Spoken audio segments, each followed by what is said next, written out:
வணக்கம். நான் ஏற்கனவே சொன்ன மாதிரி என்னுடைய சேனல்ல வந்து நாம் தமிழர் கட்சியோட ஆட்சி வரைவில் என்னென்ன சொல்லியிருக்கு, முக்கியமான தலைப்புகளை வந்து உங்களோட பகிர்ந்துக்கலாம் அப்படின்னு முடிவு பண்ணியிருந்தேன். அதே மாதிரி ஏற்கனவே பல தலைப்புகளில் எனக்கு புரிஞ்ச வகையில் உங்களுக்கு தெளிவுபடுத்தியிருக்கேன்னு நம்புறேன்.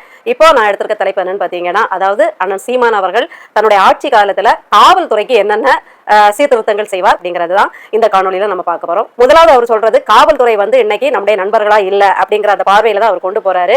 காவல்துறை சீர்கேடு அப்படிங்கிற தலைப்புல என்ன சொல்றாருன்னா, காவல்துறை இன்னைக்கு அரசியல்வாதிகளின் ஏவல் துறையா தான் இருக்கு, ஏவலாளிகள் மாதிரி தான் செயல்படுது, அவர்கள் மக்களின் நண்பர்களை போல செயல்படல, மக்களை காப்பாற்றும் பெரு நோக்கில இருந்து திசை மாறி அரசியல்வாதிகளின் கைப்பாவைகளா ஆகி அவர்களே பல குற்றங்களை செய்து குற்றவாளி கூண்டுல நிக்கிற அவல நிலை தான் ஆகுது. குற்றவாளிகளுக்கு தான் சிம்ம சொப்பனமா இருப்பாங்களே தவிர மக்களுக்கு அவர்கள் வந்து நல்லவர்களாகவும் மக்களை உண்மையிலே காப்பாற்றும் ஒரு காவல்துறையா தான் என்னுடைய ஆட்சி காலத்துல நான் அதை திறம்பட நடத்துவேன் அப்படிங்கறத சொல்றாரு.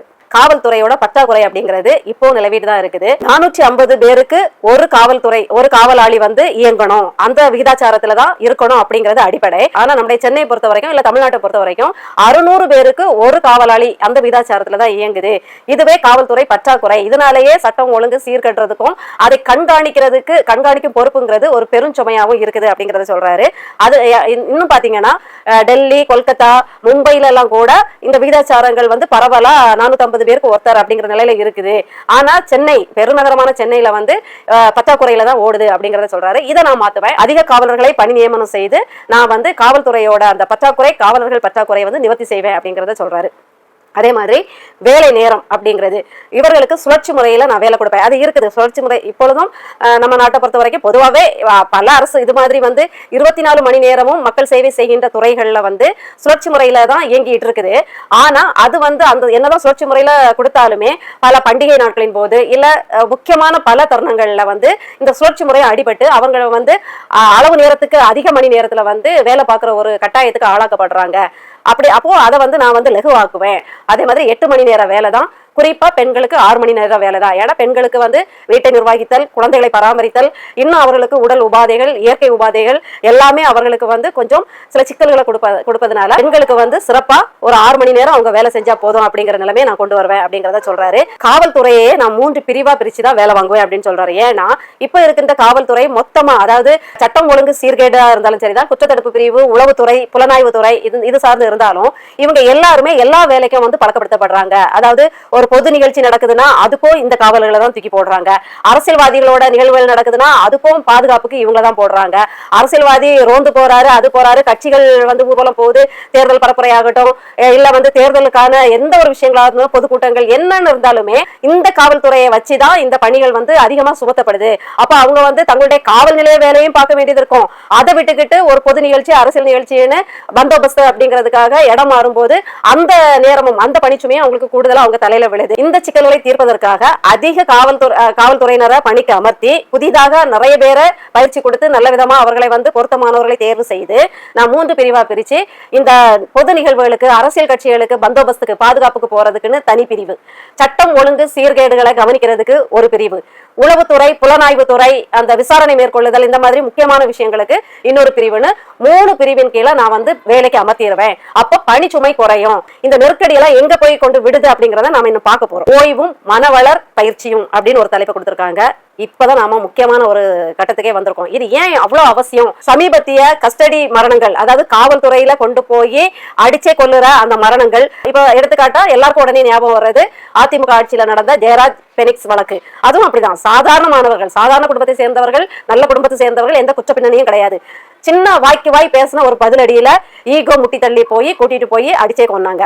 அதே மாதிரி பாத்தீங்கன்னா இப்போ திமுக ஆட்சியில அஜித் குமார் மரணம், திருப்புவனம், ஒரு நிக்கிதாங்கிற ஒரு ஃப்ராடு பொம்பளையோட பேச்சை கேட்டுக்கிட்டு அடிச்சே கொன்ன அந்த விடயம். அதுக்கப்புறமும் நிறைய இதே மாதிரி கஸ்டடி டெத்துகள் நடந்திருக்கு. இது போதாத குறைக்கு நேத்து 2 நாளைக்கு முன்னாடி நடந்த சம்பவம், ஜெயராஜ் பெனிக்ஸ் வழக்கோட தீர்ப்பு வருது. ஆமா, காவலர்கள் செஞ்சது தப்புதான், அவர்களுக்கு மரண தண்டனைன்னு தீர்ப்பு வந்து 2 தினங்கள் கூட முடியல. நம்ம தென்காசி மாவட்டத்துல ஆலங்குளத்துல ஒரு பணியேறும் இளைஞரை வந்து காலையே சுட்டிருக்காரு இன்ஸ்பெக்டர் இசக்கிராஜா அப்படிங்கிறவர். இதெல்லாம் எதை காட்டுதுன்னா இவர்களுக்குள்ள எந்த வன்மமும், அதாவது முன்பகையோ இல்ல இவர்கள் குற்றவாளிகளோ கிடையாது. ஏதோ ஒரு இதுக்கு போறாங்க, சம்பவ இடத்துல அவங்களுக்கு வந்து ட்ரிகர் தூண்டப்படுறாங்க, இல்ல வந்து சைக்கோத்தனம் உள்ள தூங்கிட்டு இருக்கக்கூடிய மிருகம் வந்து முழிச்சிருது, உசுப்பேத்து தங்களே உசுப்பேத்திக்கிட்டு என்ன பண்ணிடுறாங்கன்னா கேடு கட்ட செயலை செய்யறாங்க. விளைவு ஒருத்தரை அடிச்சுக்கிட்டு இவர் வந்து துப்பாக்கியால காலே சுட்டிருக்காரு. காலே சுடும்போதே தெரியும் நோக்கம், இந்த கால் தானே பனையாரிச்சு, இந்த கால் தானே கல் இறக்குச்சு, இந்த கால் தானே பதநீர் இறக்குச்சு அப்படிங்கிற அந்த வன்மத்துலதான் குறிப்பாத்து காலை சுட்டிருக்காரு. இந்த மாதிரி சுடும்போது தவறுதலா அந்த பெண்கள் அந்த இளம் குழந்தைகள் மீது பட்டு செத்துருந்தா என்னத்துக்காகும்? ஏற்கனவே ஒரு ஸ்னோலின் அந்த வேதனையே நமக்கு நிக்கல. காக்கி சட்டை போட்டுட்டாலே நாம பெரிய அதுவாக்கும், நம்மளை விட்ட ஆள் இல்ல, சட்டமே நம்ம பாக்கெட்டுக்குள்ள அப்படிங்கிற தெனாவட்டும். சம்பவத்தின் போது நேருக்கு நேர் ஒரு கேள்வியை கேட்டுட்டா என்ன பார்த்தே கேட்டுட்டியா நீ அப்படிங்கிற ஒரு கோபதாபமும் என்ன செஞ்சிருதுன்னா உயிரை வந்து பழி வாங்குற அளவுக்கு கொண்டு போய் விட்டுருது. நீங்க பெரிய நேர்மையான போலீஸ் அதிகாரியாச்சே, நீங்க ஏதோ கள்ளு சாராயம் குடிச்சா மக்கள் வந்து விதவை ஆயிருவாங்க அப்படிங்கிற பரிதவிப்புல ஓடி போய் சுட்டுட்டீங்களே. ஏன் டாஸ்மாக் கடை நடத்தி இத்தனை கோடி இத்தனை லட்சம் இளைஞர்களையும் தகப்பன்மார்களையும் குடிச்சே அழிக்கிற இந்த ஸ்டாலின், அவர் தானே டாஸ்மாக் கொள்கை முடிவெடுத்து டாஸ்மாக் சாராயம் விற்கிறதே கொள்கை முடிவா எடுத்துட்டு விற்கிற ஸ்டாலின் அவர்களை ஏன் சுடலான்னு அழகா ஆணித்தரமா கேட்ட ஒரே துணிச்சலான தலைவன் வந்து அண்ணன் சீமான் அவர்கள் தான். ஒரு 4 குண்டு இந்த சாராய டாஸ்மாக் முதலாளிகளை சுட்டுச்சுன்னா மொத்த தமிழகம் காப்பாற்றப்படுமே, அதையும் செய்ய மாட்டேங்கிறீங்க. ஒரு ஊரை காப்பாற்ற போயிட்டீங்க, தமிழ்நாட்டை எப்ப காப்பாற்ற போறீங்க உங்க துப்பாக்கி முனையில பேசி? அப்போ இவர்களுக்கு மன வளர் ஒரு பயிற்சி, புத்தாக்கம் கொடுக்கக்கூடிய, புத்துணர்ச்சி கொடுக்கக்கூடிய ஒரு சூழலை உருவாக்கி கொடுக்க வேண்டிய அவசியம் வருது. முக்கியமா ஓய்வு நேரங்கிறது அவங்களுக்கு வருடத்துக்கு 2 வாரங்கள் கொடுக்கப்படும் அப்படிங்கறதையும் சொல்றாரு. குறிப்பா அந்த ஓய்வு நாட்கள்ல அவர்களுக்கு விடுமுறை காலங்கள்ல சொந்த குடும்பத்தினரை கூட்டிட்டு சுற்றுலா செல்றதுக்கு அரசு உதவியோடய அவங்க சுற்றுலா சென்று வர்றதுக்கு ஏற்பாடு செய்யப்படும் அப்படிங்கறதையும் அண்ணன் சீமான் அவர்கள் சொல்றாங்க. அதே மாதிரி ஒன்றிய அரசு வந்து என்ன ஊதியம் காவல்துறைக்கு, ஒன்றிய அரசின் கீழ் இயங்கக்கூடிய காவல்துறைக்கு என்ன ஊதியம் வழங்குதோ அதே அளவு ஊதியம் நானும் என்னுடைய மாநில காவல்துறைகளுக்கு கொடுப்பேன். ராணுவத்துக்கு என்னென்ன மருத்துவ கட்டமைப்புகள் எல்லாம் கொடுக்கப்பட்டிருக்கோ அந்த ராணுவத்துக்கு இணையான மருத்துவம் வந்து இந்த காவல்துறைக்கு வழங்கும்படி மாவட்டந்தோறும் சிறப்பு மருத்துவமனைகள் வந்து இவங்களுக்கு மருத்துவமனைகள் இல்ல சிறப்பு மருத்துவங்கள் இவங்க வந்து பயன்படுத்தக்கூடிய அளவுல ஏற்பாடுகளையும் நான் பண்ணுவேன் அப்படிங்கறதையும் அண்ணன் சீமான் அவர்கள் சொல்றாங்க. அதே மாதிரி புதுப்பிக்கப்பட்ட கட்டடங்கள், அதாவது குடியிருப்புகள், காவலர் குடியிருப்புகள் வந்து இன்னும் எண்ணிக்கைகள் பெருக்கப்படும். அதே மாதிரி பழைய குடியிருப்புகள் எல்லாம் புதுப்பிக்கப்பட்டு அவர்களுக்கு சகல வசதிகளோடு எந்த இடுமுடுக்களையும் அவங்க கஷ்டப்பட்டு இருக்காத அளவுக்கு சகல வசதிகளோடு வந்து குடியிருப்புகள் கட்டி கொடுக்கப்படும். மாதிரி அரசியல் தலையீடுங்கிறது சுத்தமா என்னுடைய ஆட்சியில இருக்காது. இப்ப வந்து முழுக்க அரசியல் கட்டுப்பாட்டுக்குள்ள, அரசின் கட்டுப்பாட்டுக்குள்ள, ஒரு கட்சியின் கட்டுப்பாட்டுக்குள்ள, ஏன் எதிர்கட்சிகளின் கட்டுப்பாட்டுக்குள்ள கூட காவல்துறை இயங்கிட்டு இருக்கு. அந்த மாதிரி எந்த தலையீடும் இருக்காது. அவர்கள் எந்த ஒரு புற தலையீடுகளும் இல்லாம ஒரு வழக்குன்னு வந்துச்சுன்னா விசாரணையை மேற்கொள்ளலாம். அந்த விசாரணைங்கிறது இங்க வினாவுதல்னு இருக்கும், ஆனா அது வந்து விசாரணை தான். விசாரணையை மேற்கொள்ளலாம். அவங்க சுயமா தன்னாட்சி உரிமையில, அதாவது எந்த ஒரு குற்றம் சாட்டப்பட்டவர்கள் மீது எந்த வன்முறையும் தொடுக்காம, அந்த குற்றம் சாட்டப்பட்டவர்களையும் மன உளைச்சலுக்கு ஆளாக்காம, ஒரு குழந்தைகளை பாவிப்பது போல பாவிச்சு அவர்களை விசாரிக்கக்கூடிய முழு பொறுப்பையும் நான் அவர்களுக்கு கொடுப்பேன். அதே நேரத்துல இவர்கள் விசாரித்து ஒரு குற்றவாளி அப்படின்னு கொண்டு போய் நீதிமன்றத்துல நிப்பாட்டியும், குற்றவாளியே ஆனாலும் குற்றவாளி நீங்க நிப்பாட்டி இருக்கீங்க, விசாரணை முடியல, இவர் தான் குற்றவாளின்னு கொண்டு போய் நீதிமன்றத்துல நிறுத்தி பல காலங்கள் அந்த வழக்கு போய் நீதிமன்றம் அவரை விடுவிச்சா அந்த குற்றவாளிக்கு உண்டான இழப்பீடு, ஏன்னா குற்றவாளி நீங்க கொண்டு போய் நிப்பாட்டிட்டீங்க, அப்ப அவருடைய வருமானங்கள் பாதிக்கப்படும். இப்ப அவர் குற்றவாளி இல்லைன்னு வந்து வெளியில வந்துடுறாரு, அப்ப அவருக்கான இழப்பீடு கொடுக்கப்படும். ஆனா அதே நேரத்துல அந்த இழப்பீடில் பாதி பங்கு அந்த குற்றவாளியை எந்த விசாரணை அதிகாரி விசாரிச்சாரோ அவருடைய சம்பளத்துல இருந்து பிடிக்கப்படும். ஏன்னா நீங்க தானே விசாரிச்சீங்க, நீங்க விசாரிச்ச லட்சணத்துல தானே இப்ப இழப்பீடு கொடுக்க வேண்டிய வருது.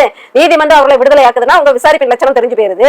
அப்போ உண்மையான குற்றவாளியை விட்டுக்கிட்டு இன்னொரு குற்றவாளியை கொண்டு நிறுத்தின பாவத்துக்கு உங்களுடைய சம்பளத்துல இருந்து அந்த இழப்பீடு பிடிக்கப்படும் அப்படிங்கிற ஒரு உன்னதமான இதையும் சொல்றாரு.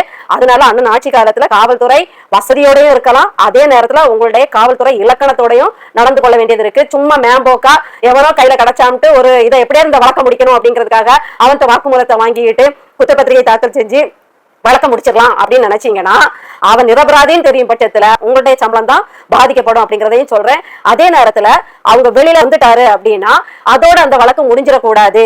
உண்மையான குற்றவாளியை திருப்பி தேடும் பணியில உண்மையான குற்றவாளியை நீதிமன்றத்துல போய் நிப்பாற்ற பொறுப்பு அந்த காவல்துறைக்கு உண்டுங்கிறதை முத்தாய்ப்பா சொல்றாரு. ஏன்னா எனக்கு ஏன் அண்ணன் சீமான் அவர்களை நாங்க வந்து இவ்வளவு வந்து ஒரு பற்றுதலோடும் இவனை விட்டா வேற வழி இல்லை, இந்த தலைவனை விட்டா வேற வழி இல்லைன்னு எந்த ஒரு இலவசத்துக்கும் புதிதா வந்த கவர்ச்சி சினிமா அரசியலுக்கும் மயங்காம அண்ணனோட பாதையில நாங்க பயணிக்கிறோம்னா இதெல்லாம் எங்களுடைய உள்ள கிடக்கை, எங்க மனசுல தோன்றுகிற கேள்விகள்.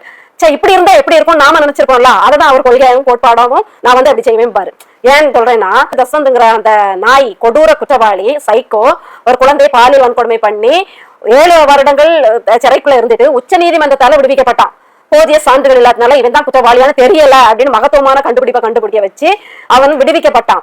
அப்ப எனக்கு எழுந்த கேள்வினா, பரவாயில்ல எல்லாத்தையும் பேசினது, அப்ப இன்னொரு குற்றவாளிங்க, ஒரு பிள்ளை பாலியல் வன்கொடுமைக்கு உள்ளாக்கப்பட்டு இறந்திருக்கு இல்லையா, எரிக்கப்பட்டு கொல்லப்பட்டிருக்கு இல்லையா, இவன் தான் குற்றவாளின்னு ஆதாரம் இல்ல, இவன் தான் செஞ்சாங்கிறதுக்கு எந்த ஒரு நிரூபணமும் இல்ல அப்படின்னு சொன்னீங்கன்னா ஏன் அந்த வழக்கு அதோட முடிக்கிறீங்க?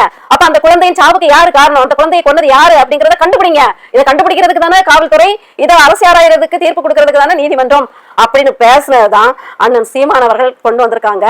வழக்கு அதோட முடிச்சிடக்கூடாது. அந்த வழக்குல அப்ப உண்மையான குற்றவாளி யாரு அப்படிங்கறத கண்டுபிடிச்சு சட்டத்துக்கு முன் நிறுத்துறதும் இதே காவல்துறையின் வேலை தான் அப்படிங்கிற ஒரு பெரிய ஒரு பிளாஸ்டையும் தூக்கி வச்சிருக்காரு. இது சரியான பிளாஸ்ட். உங்களை தூங்க விட போறது இல்ல, உங்களை நல்லாவும் வச்சிருப்பாரு, நீங்க நல்லா வேலை செய்யற மாதிரியும் வச்சிருப்பாரு. அடுத்தது பாத்தீங்கன்னா குற்றத்தடுப்பு பிரிவு. இந்த குற்றத்தடுப்பு பிரிவு எப்படி இருக்கும்னா, சீருடையெல்லாம் இவங்களுக்கு கிடையாது. இவங்க வந்து மக்களோடு மக்களாக கூட்டத்தோட கூட்டமாக நடமாடுவாங்க. இந்த படங்கள் எல்லாம் காட்டுவாங்கல்ல, ஸ்லீப்பர் செல் மாதிரி மக்களோட மக்களா நின்று கவனிச்சு அந்த குற்றங்களை தடுக்கிறது. அண்ணனின் பிரதான நோக்கமே என்னன்னா, காவல்துறையின் வேலை வந்து குற்றவாளியை கண்டுபிடித்து சட்டத்தின் முன் நிறுத்துவது இல்ல, குற்றமே நடப்பதற்கு முன்னாடியே குற்றமே நடக்காத ஒரு சமுதாயமா மாத்தணும். அந்த அளவுக்கு அவங்க இறங்கி வேலை செய்யணும். குற்றங்கள் நடக்கிறதுக்கு முன்னாடி தடுக்கணும்னா சீருடை இல்லாத காவல்துறையினர் வந்து இயல்பாக மக்களோடு மக்களாக பயணித்து மக்களோடு மக்களாக பொதுமக்கள் கூடுற இடங்கள்ல சாலைகள்ல அவங்க இருப்பாங்க. அப்போ ஒருவர் பேசுறதை வச்சு அங்க நடக்கிற விஷயங்களை அவங்களுக்கு சிறப்பு பயிற்சி கொடுக்கப்பட்டிருக்கும். உளவுத்துறைக்கு என்னென்ன பயிற்சி கொடுக்கப்பட்டிருக்குமோ அத்தனை பயிற்சி எங்களுக்கு கொடுக்கப்பட்டிருக்கும். அப்போ மக்களின் ஒவ்வொரு அதாவது நாடி துடிப்பும் மக்களின் ஒவ்வொரு அசைவையும் அவர்கள் பார்த்து கண்காணிச்சு குற்றங்கள் நடப்பதற்கு முன்னாடி அதை யூகிச்சு கொத்தா பிடிச்சு அந்த குற்றங்கள் நடக்காமலே தடுப்பாங்க. பாம் பிளாஸ்ட் இல்லைன்னா வந்து பெரிய வன்முறை எங்கேயோ ஒரு தலைவரை வந்து இது பண்ண போறாங்க, இந்த கோயில் கும்பாபிஷேகத்துல இந்த வன்முறையை தூண்டுறதுக்கு ஒரு குரூப் நிக்குது, இந்த இடத்துல வந்து இன்னொரு வாராருன்னா அவர்கிட்ட வம்பு பண்றதுக்கு ஒரு கும்பல் வந்து ரெடி ஆயிட்டு இருக்கு, இப்படிங்கிற விஷயங்கள் எல்லாம் முன்னக்கூட்டியே தெரிஞ்சுக்கிட்டு அதை தடுக்கும் விதமா இந்த படை செயல்படும் அப்படிங்கிறதையும் அண்ணன் சீமான் அவர்கள் சொல்றாங்க. காவல்துறை உங்கள் நண்பன் வெறுமனே பேர்ல வார்த்தையில இல்லாம இணக்க போக்குறதா நான் செயல்படுத்த விடுவேன். விசாரணைங்கிற பேர்ல அவங்களை கொடுமைப்படுத்தாம, விசாரணைங்கிற பேர்ல அடிச்சு உதச்சி குற்றவாளியே ஆனாலும் வெண்போக்காக அவர்களை விசாரித்துதான் இணக்க போக்கிலேயே விசாரணையை மேற்கொண்டு குற்றவாளியை அடையாளப்படுத்துறதுதான் என்னுடைய ஆட்சியில காவல்துறையின் வேலையா இருக்கும் அப்படிங்கறத சொல்றாங்க. காக்கி அந்த கலருக்குள்ளேயே ஒரு பூதங்கள் ஒளிஞ்சிட்டு இருக்கனால, அந்த காக்கி சட்டை ஒரு பயமுறுத்துற ஒரு விதமா இப்ப மாறிட்டதுனால, அந்த கலர் சட்டையை போட்ட உடனே இவங்களும் நானும் ரவுடிதாங்கிற மாதிரி வந்துடுறதுனால அதை போட்ட உடனே ஒரு மெதமதப்பு வால்டர், வெற்றிவேல், சிங்கம், சூர்யான்னு இவங்க கண்ணு முன்னாடி வந்து ஆடிட்டு போகும். அந்த படங்கள்ல சொன்ன மாதிரி அவங்க வந்து கதாநாயகனா இருந்து மக்களை காப்பாத்திட்டா கூட பரவாயில்ல, அதே கத்துல போய் தப்பு தப்பா தான் எல்லாத்தையும் பண்ணிட்டு இருக்காங்க. அதனால முதல்ல இந்த சீருடை சீர்திருத்தத்தை கொண்டு வரணும். மேலை நாடுகள்ல உள்ள மாதிரி அந்த நீல நிற வண்ண சீருடை தான் என்னுடைய ஆட்சி காலத்துல இருக்கும் அப்படிங்கறதையும் சொல்றாங்க. கணினி கண்காணிப்பு எங்க பார்த்தாலும் சாலைகள்ல இருந்து பொது இடங்கள்ல இருந்து எங்கெங்க கண்காணிப்பு கேமரா பொருத்த முடியுமோ அத்தனை இடங்கள்லயும் கண்காணிப்பு கேமராக்கள் பொருத்த முடியாது. நிறைய பொதுக்கூட்டங்களை சொல்லியிருக்காங்க, உங்களுடைய வீட்டுக்குள்ளதான் என்னுடைய கண்காணிப்பு கேமரா இருக்காது, மற்றபடி எல்லா இடத்துலயும் நான் கண்காணிப்பு கேமரா பொருத்திடுவேன். அதே மாதிரி காவலர்களுக்கும் என்ன செஞ்சிருவேன்னா சீருடையுடன் கூடிய கண்காணிப்பு கேமரா, அதாவது சீருடையிலேயே பொருந்தி வர மாதிரி கண்காணிப்பு கேமரா பதிச்சிருவேன். இதனால 2 லாபம். ஒண்ணு, காவல்துறை ரவுடிகளால அதாவது காவல்துறை ரவுடிகளை வந்து பிடிக்க போகும்போது அவர்களுக்கு ஏதாவது இடர்பாடு வந்துச்சுன்னா கேமரால பதிஞ்சிரும். அது வந்து உடனேயே வந்து உதவி கோரும்படியா எல்லாம் அமைச்சு வச்சிருந்தாங்கன்னா காவலர் காப்பாற்றப்படுவார், அவர்களுக்கு அது நல்லது. இன்னொன்னு, விசாரணைங்கிற பேர்ல இவங்க வந்து கண்மூடித்தனமா துப்பாக்கியால சுடுறதும் அடிச்சு தூக்குறதும் அடிச்சே கொள்றதும் இருக்கு இல்லையா, இதுவும் தடைபடும். அப்படிங்கறத ஒற்றை காரணத்துக்காக இந்த சீர்திருத்தத்தையும் அண்ணன் கொண்டு வராரு. காலக்கெடு, எந்த ஒரு குற்றத்தையும் கண்டுபிடிக்கிறதுக்கு அந்த விசாரணை அப்படிங்கிறது 30 நாளைக்குள்ள முடிச்சு அவங்க விசாரணையை முடிச்சு யார் குற்றவாளி என்னென்ன நடவடிக்கைங்கிறத ஆவணப்படுத்தியே ஆகணும். அந்த நீட்டிட்டே போறது, குற்றப்பத்திரிகை தாக்கல் பண்ணாமலே விட்டு குற்றவாளியை வந்து பிணையில வெளியில வர வைக்கிறது, இந்த இதுகள்லாம் நடக்காது அப்படிங்கிறதையும் அண்ணன் சொல்றாங்க. அதுல ரொம்ப நான் கவனமா ரொம்ப வந்து என்ன சொல்றது உறுதியா இருப்பேன் அப்படிங்கறத அண்ணன் இதுல சொல்றாங்க. இந்த மாதிரி நடவடிக்கைங்கிறது நண்பனை போலதான் அவருடைய நடவடிக்கை இருக்கும். வேகமாக நடவடிக்கை எடுக்கக்கூடிய வேலையெல்லாம் செய்வேன். அதே மாதிரி வந்து எந்த குற்றவாளிகளுக்கும் சாதகமா செயல்பட முடியாத அளவுக்கு விரைவாக சட்டத்தின்படி வந்து நடவடிக்கை எடுக்கிறதுக்கு செய்வேன் அப்படிங்கிறதையும் சொல்றாங்க அண்ணன் சீமான் அவர்கள். அதே மாதிரி எந்த அரசியல் தலையீடும் இருக்காது. அதை வந்து திருப்பி அவர் உறுதிப்படுத்துறாரு.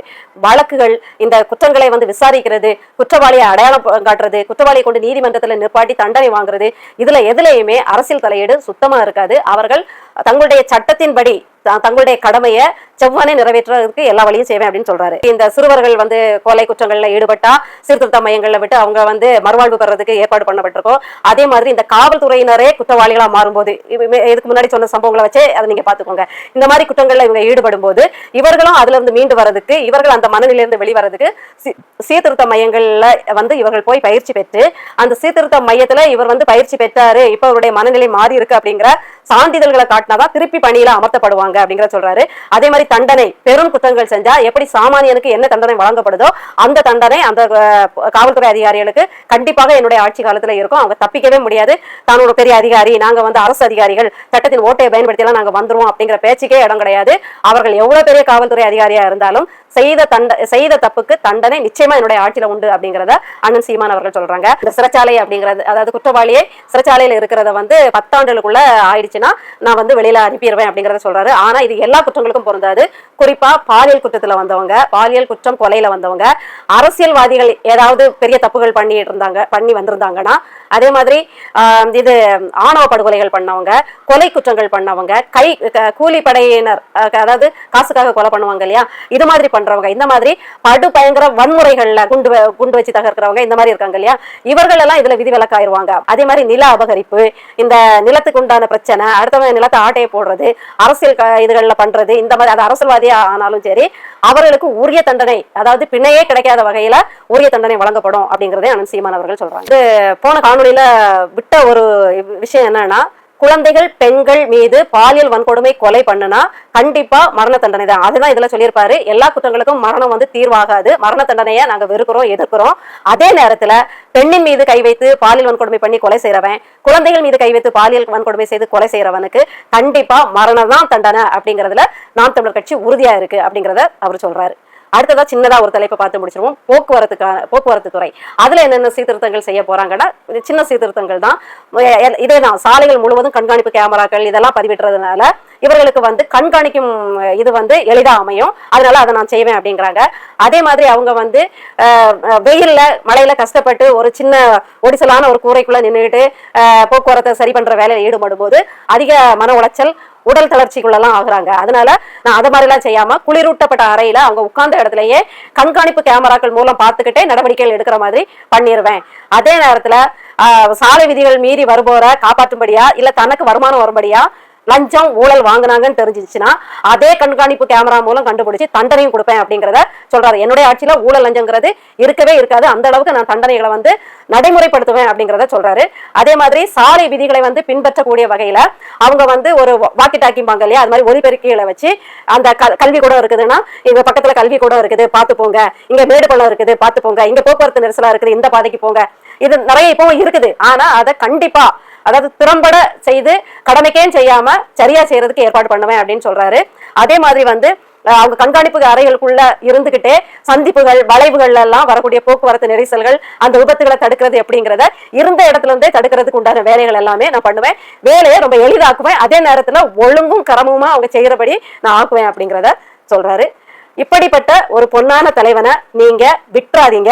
2026ல இதெல்லாம் இந்த மனுஷன் செயல்படுத்துறாரா, வெறுமனே வாயில வளைச்சுட்டாரா, இல்ல உண்மையிலே செயல்படுத்துறாரா அப்படின்னு பாக்குறதுக்காகவாவது விவசாயி சின்னத்துல ஓட்டு போடு.